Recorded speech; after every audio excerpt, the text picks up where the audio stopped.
Hello. It's a Monday Reads. Just to let you know what I've been reading this week and what I'm planning on reading going forward. If I get it together enough, I'll put a little picture on for my thumbnail, which is what's happened in the homestead, which is our deck has rotted right through, and we luckily discovered this before it came down upon us. And some lovely fellows came over today with a giant bin and tore down the old deck, and now it's time to come up with the money for a new one, which will be a whole fun adventure in itself. But we'll jump off that bridge once we get a line of credit to be able to build one, as my favorite Canadian hero would say. So yes. This week in reading, let's do just the easy stuff. This week in reading, I finished. What have I finished? I finished Legends. Ooh, I'm probably never going to see that. The Legends of Vancouver by E. Pauline Johnson. Mohawk English. Mohawk Canadian author. Legends told to her by Sapaluk, Chief Joe Capilano. Which I noted at the very beginning had a kind of an interesting, very kind of interesting kind of. There's a very much I thought was a very striking political bent to these stories that were originally published in a newspaper that's still around, that was probably aimed at a I assume at a white audience, but actually had a lot of messages that seemed to be kind of resistance stories, tools that Native people would be using to fight for their rights in Canada. At this point, this was Legends of Vancouver's published first in 1911. But yeah. So that I really enjoyed that. I'll look forward to maybe actually kind of breaking that down a little bit in a review. That should be good. But yeah, that was the first thing that I finished.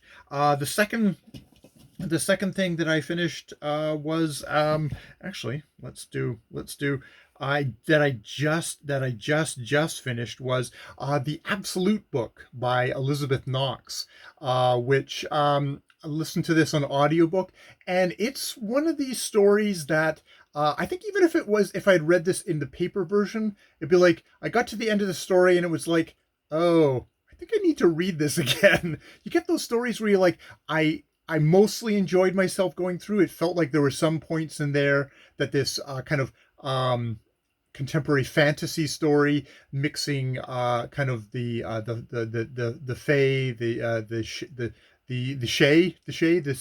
Cid, and kind of Norse mythology and Christian mythology all together into this kind of weird, kind of conspiratorial story. There's also got kind of a serial killer in it, but also has a lot to say about knowledge about. There's a box in this thing called the fire starter, which caused fires in all these libraries throughout history, caused or drew them to it, but impervious to fire itself. That contains within it maybe absolute knowledge. That It's one of these stories that it was so kind of knotted together that it's like, and there were points where like it felt like a narrative lull, but it also just might have been it escaped me, and I needed I didn't find myself connecting there. It's like I by the time I got to the very end of the story, like I was 2 hours away, and it was like, oh, I'm frustrated with the story. I don't know what these characters care about and who they are, and it seems like we've gone off to this godlike character, but then it kind of reeled me back in, so that by the end I'm like, oh, I think this is a book I actually want to get in a paper copy in a while and reread, now knowing where it comes to at the end, because I feel like now that I know where it came to at the end, I want to go back to the beginning again and then read it through, thinking like, oh, maybe this will fill in more, because Elizabeth Knox is definitely a very rich writer. There's a lot going on. There's a lot she is hinting at, a lot of stuff she is exploring. And I think the boring parts were because my brain was dull, which, is that's fine. I can go back and hopefully, learn some more. So yeah, the Absolute Book by Elizabeth Knox. A really, really interesting read. I happened to look at stuff on Goodreads, and there were a lot of people saying like, 4-star book. I have absolutely no idea what the hell went on. It's like I have a surface idea of what went on, and I've got some ideas about the themes, but it's like, oh, okay, this is a book actually I think would reward rereading. So I might do a review to myself just to record where I am at the moment, and record it in somewhat detail, very spoilers detail, just for myself, so that I could re-listen to that as I then pick up the book again. Because I always say, oh, I should get back to this, and then it's 3 or 4 years later I get back to it, and it's like I'm reading the whole bloody thing over again, like it's new.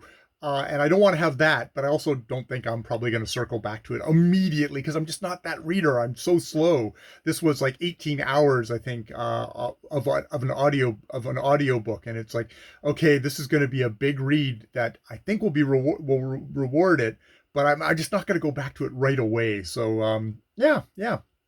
So I'm going to reread you because I don't understand you, Absolute Book, or I don't. I think there was enough there that that got me through. But I want to do a reread. I want to do a reread of the book. Not necessarily I will master it, but maybe I just do enjoy that feeling of more filling in, which you can get from a good book, from a rich writer.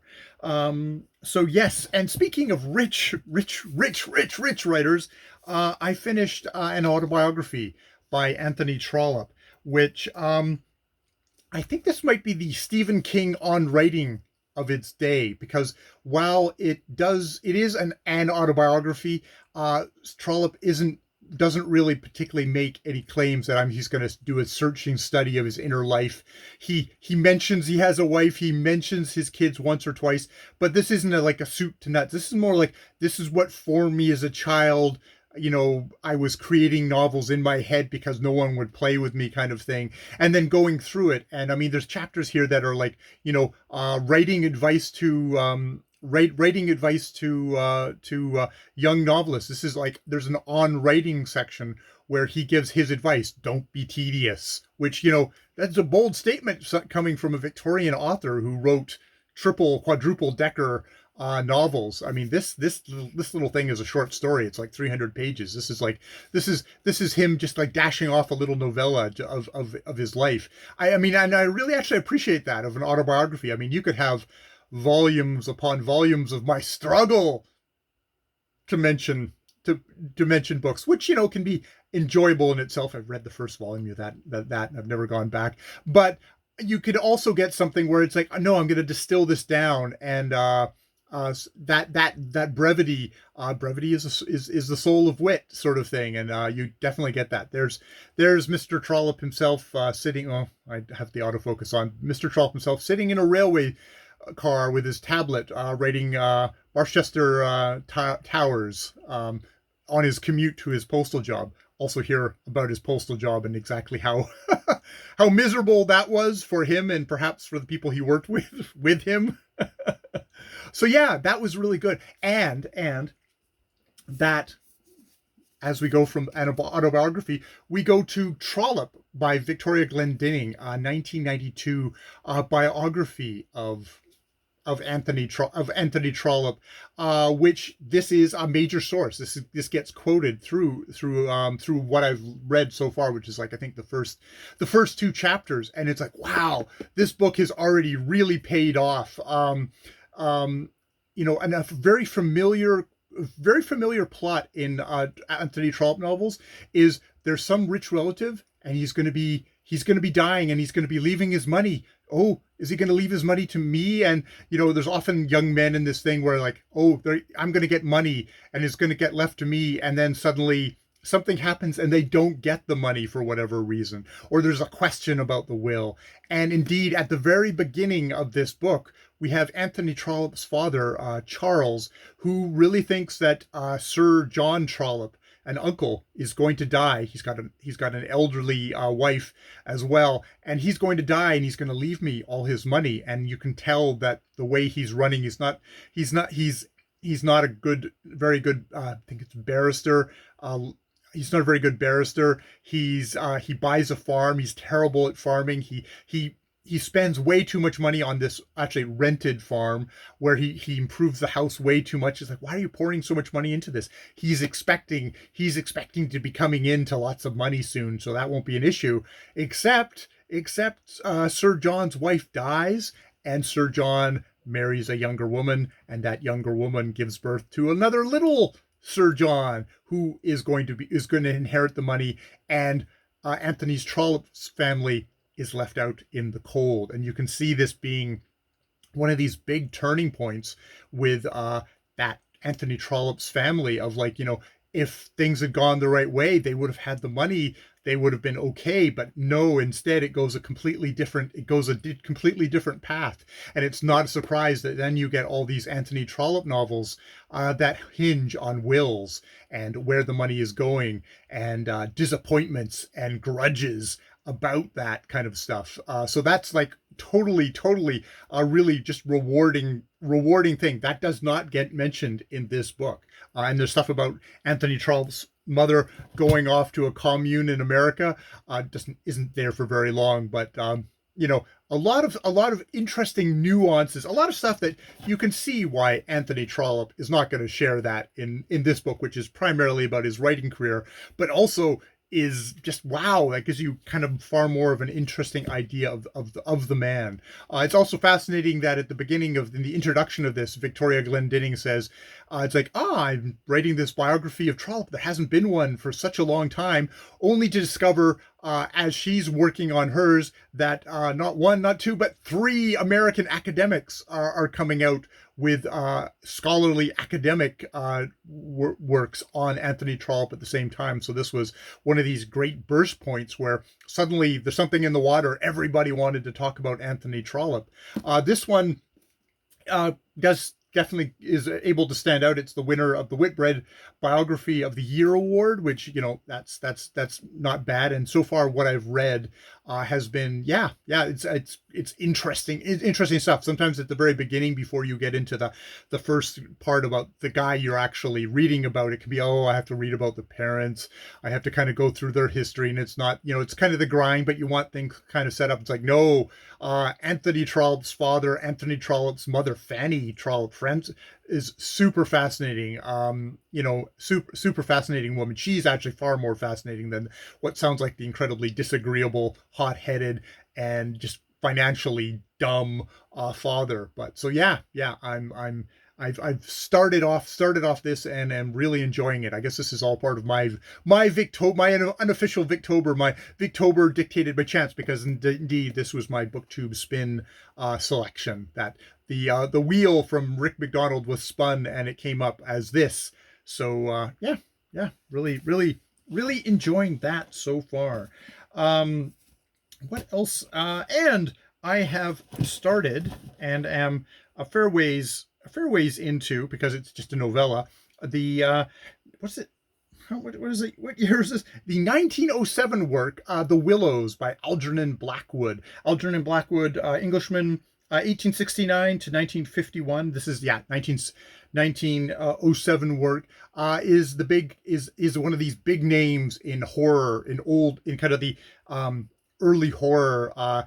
The weird definitely feels, I got a lot of the weird, someone who kind of whose writings were very influential, with H.P. Lovecraft and various other kind of the horror genre. And I find I'm not like really much into modern horror. I'm not interested in someone like Stephen King or any. I just haven't read. I've only read like one or two Stephen King, and I haven't really gotten into anything else. But I really like early horror, The Great God Pan, and things like that. And The Willows seems to be right up my thing. It's a couple of guys who are canoeing in a Canadian canoe, because Algernon Blackwood spent some time in Canada as a dairy farmer before, and in New York, I think, and something like that, before going back to the UK and taking up a writing career.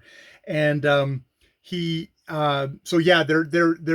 these two fellows are canoeing down the Danube, and there's a giant storm happening, and they're going through this area, and they take shelter on an island that's all overgrown with willows, which are not like tall willows, but just kind of short bushes, but it's just crowding in and just, I guess, kind of oppressive in that sort of way. And the first 3 or 4 sections that I've read so far, just like amazing kind of just the atmosphere that has been put up in this. This is all a part of my project where I'm reading works out loud to myself.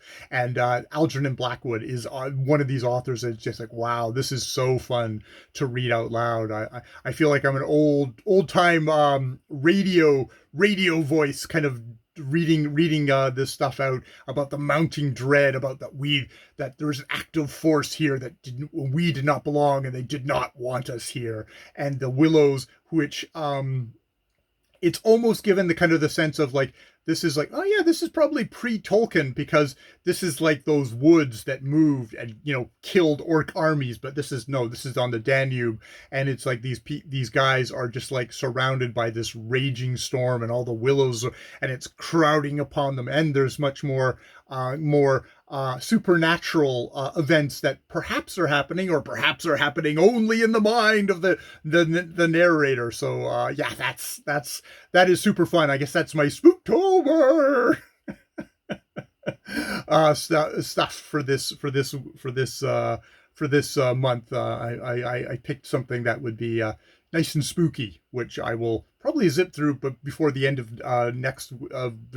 this week, because some of the sections were like 40 minutes long, but others were like 7 minutes or 12 minutes. So it's just been a lot of fun, So yeah, that is what I have been up to this week in my reading. And what I'm going to be continuing with. I'm going to have to track down another audiobook to read. I just usually I skim through kind of what's up in the library, and I seem to find where a lot of stuff that I have or I pick up as hardback seem to be like, older books. God, even this 1992 is now an old book.